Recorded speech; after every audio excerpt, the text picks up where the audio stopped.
बच्चों, कैसे हैं आप लोग। Happy new year children. और बोर्ड एग्जाम बहुत पास आ रहा है। अब हो सकता है आप लोगों ने तैयारी जो है वो बहुत अच्छी कर रखी हो, लेकिन फिर भी कॉन्फिडेंस नहीं आ रहा। और हो सकता है कई बच्चे हमारे ऐसे भी होंगे जिन्होंने प्रॉपर कंप्लीट सिलेबस जो है अभी भी कंप्लीट नहीं किया होगा। तो ओवरऑल बेसिकली अभी फिलहाल इतना नहीं सोचना है। अभी हमें ये ध्यान देना है कि ये जो बचे हैं 1.5 मंथ, जो भी ये जो टाइम बचा हुआ है उसको कैसे यूटिलाइज करना है, सो दैट हमारा जो है वो बेस्ट जो है निकल के आ पाए। अंडरस्टूड। मतलब कुल मिला के ये सोचना है कि कैसे हम इस 1.5 मंथ को इतना एफिशिएंटली यूज करें कि हमारा जो है रिजल्ट मोर देन 95% जो है वो आ सके। आप सोच रहे होंगे क्या ऐसा हो सकता है? बिल्कुल हो सकता है ऐसा, अगर हम डेडिकेशन, जो भी मैं आपको स्ट्रैटेजी आज बताने वाली हूं, बस आप उन चीजों को अगर फॉलो करेंगे तो जो यहाँ लिखा हुआ है ना बच्चों, वो फॉर श्योर होके रहेगा। जैसा कह रहे हैं ना बस वैसा फॉलो करना है आप लोगों को। आराम से 95% अबव स्कोर करना कोई बहुत वो मतलब ऐसा कोई रॉकेट साइंस नहीं है, हो जाता है अगर तरीके से चीजों को लेके जाएं तो। उसके लिए मतलब चाहिए डेडिकेशन, चाहिए बहुत सारी चीजें हैं जो नीड है।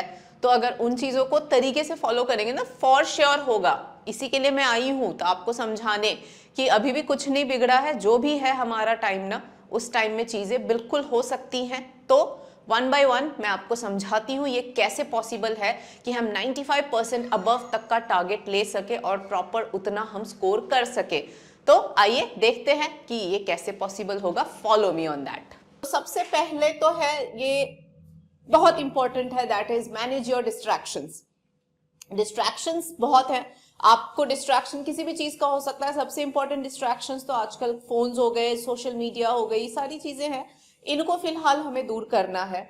हमें बेसिकली उस फ्रॉग के जैसा बनना है। आप जानते हो फ्रॉग, एक स्टोरी सुनी होगी ना आपने, जहां पर एक रेस होती है और एक फ्रॉग्स की मतलब रेस लग रही होती है, and then there are so many frogs into the race, but then जीतता कौन है?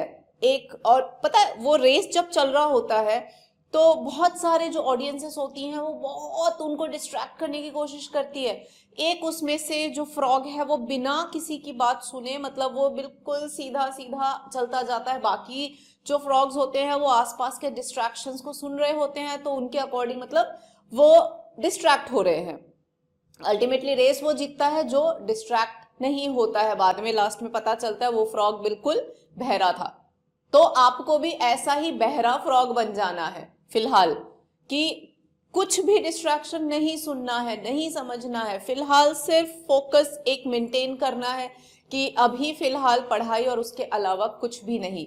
सो become like that deaf frog, ठीक है, जिससे कि आप अपने आप ये डिस्ट्रैक्शंस जो है वो मैनेज कर सकते हो। रादर आपको तो अंधा भी होना पड़ेगा, मतलब नहीं, अंधा होगे तो पढ़ोगे कैसे। एज इन जो सोशल मीडिया है उनको, उनसे दूर रहना, अभी फ्रेंड्स वगैरह से दूर रहना, सारे पार्टीज फंक्शंस सब भूल जाओ अभी 1 महीने के लिए। सोशल लाइफ अगर कोई बुरा मान रहा है मानने दो, गेस्ट आ रहे हैं गेस्ट को मना कर दो कि मत आओ हमारे घर पे, सीधी बात है। बुरा माने तो माने, कोई दिक्कत नहीं है। फिलहाल सेल्फ सेंटर्ड होना है। फाइन। सो पहला तो ये ध्यान रखना है। इसको अगर आपने मैनेज कर लिया तो फिर दोबारा दूसरा हमें आना है स्ट्रेटेजिक स्टडी पे। अच्छा, अब स्ट्रेटेजिक स्टडी क्या है? तो अब देखो अपने पास टाइम है कम, तो एक बार तो क्या करना है, फटाफट से एक सिलेबस एक बार तो कवर करना ही पड़ेगा, क्योंकि हम कोई भी चीज अवॉइड या छोड़ नहीं सकते हैं। लेकिन ये एक बार हो गया ना, उसके बाद में आपको क्या करना है, स्ट्रैटेजीज क्या अपनानी है कि आपको मतलब हर बार आप बार बार सिलेबस कवरेज पे नहीं जा सकते हो। तो अब आपको क्या करना है, सैंपल क्वेश्चन पेपर्स को सॉल्व करना है। पीवाईक्यूज जो लास्ट ईयर के 5-10 सालों के पेपर्स होते हैं उनको सॉल्व करो। इन सब में से ये देखो कि कॉमन टॉपिक, कॉमन क्वेश्चन क्या हैं जो रिपीट हो रहे हैं, उनको फिल्टर करो। ठीक है, कौन से ऐसे टॉपिक्स हैं जिनसे रेगुलर क्वेश्चंस आ रहे हैं, उनको फिल्टर करना जरूरी है। और स्ट्रैटेजी में ये भी देख लो कौन से चैप्टर का मतलब वेटेज क्या है। ठीक है, एक बार तो वेटेज देख लो, वेटेज ऑफ चैप्टर, उसके अकॉर्डिंग जिस भी चैप्टर का ज्यादा वेटेज है उन पे फोकस करो पहले। इस तरह से स्ट्रेटेजिक स्टडी करो। अब क्योंकि अपने पास इतना टाइम नहीं है कि हम एक एक को बहुत डिटेल में वो कर सके, तो काफी स्ट्रेटेजिकली हैंडल करना पड़ेगा सिलेबस को। तो हाई वेटेज चैप्टर्स को पहले वो देना, प्रेफरेंस देना, उनको पढ़ना पहले, फिर बाद में जो छोटे मोटे चैप्टर्स है एक बार तो स्टडी करी ही है ना हमने, और कुछ चैप्टर्स ऐसे भी होते हैं जो ओपन एंडेड क्वेश्चन के लिए बने हैं। ओपन एंडेड क्वेश्चन क्या होते हैं, यानी कि वो क्वेश्चन जिनका आप एक अपना सोच के आंसर लिख सकते हो, फैक्चुअल नहीं है वो। तो ऐसे क्वेश्चन वाले जो चैप्टर्स हैं उनको थोड़ा सा हम कम वो दे सकते हैं, ठीक है। तो इस तरीके से आप स्ट्रैटेजी बना के फिर पढ़ाई करनी है। अदरवाइज देखो बार बार सिलेबस रीडिंग, चैप्टर रीडिंग करने लगोगे तो वो हो गया काम। फिर एक बार कॉन्सेप्ट लो सबके और फिर थोड़ी स्ट्रैटेजी के थ्रू ही पढ़ाई करना है। फाइन, तो स्ट्रैटेजिक स्टडी करोगे तो काफी हद तक आपको फायदा मिलेगा। थर्ड जो चीज फॉलो कर सकते हो आप, वो है स्पेस्ड रेपिटेशन। स्पेस्ड रेपिटेशन क्या होता है कि एक काम करना है आपको, एक्चुअली ये पोमोडोरो टेक्निक भी बोला जाता है, जिसमें क्या होता है कि हम करीबन 25 to 30 मिनट्स तक एक सीरियस फोकस जो है वो मेंटेन करेंगे, ठीक है। इस दौरान कुछ भी फालतू नहीं सोचना है, पढ़ना है, मतलब इस दौरान सिर्फ वो टॉपिक कवर करना है। फिर उसके बाद में हम क्या कर सकते हैं, 5 मिनट्स का ब्रेक ले सकते हैं, फिर वापस से अगले 30 मिनट 25 मिनट जो है वो कंटिन्यूस पढ़ाई करो। ये टाइम लिमिट आपका वेरी भी कर सकता है, ये तो मैं बता रही हूँ। Spaced repetition as in 30 minute complete focus. 30 का 45 मिनट कर पा रहे हो बहुत अच्छी बात है, 1 घंटा कर पा रहे हो और भी अच्छी बात है। मतलब उस फोकस वाला टाइम जो भी आप लोगे ना, उस दौरान कुछ भी दूसरा नहीं। फिर ब्रेक लो, फिर वापस से उसी टाइम पीरियड तक वापस डीप फोकस। ऐसे कर करके कंटिन्यूस आप करोगे ना, और फिर जब लगता है आपको कि हाँ मैंने मेजर चंक कवर कर लिया है, फिर थोड़ा सा लंबा ब्रेक और ले लो। इस तरीके से ब्रेक फोकस कर करके ही करना, क्योंकि बिना मतलब के ऐसे बैठे हैं और बुक लेके बैठे हैं और वो टाइम वेस्ट करना, वो भी कोई मतलब नहीं है बच्चों। तो स्पेस्ड रेपिटेशन ये आपको सेट करना पड़ेगा कि अब मुझे पढ़ना है, इतना पढ़ना है, इतनी देर में मुझे ये करना ही करना है।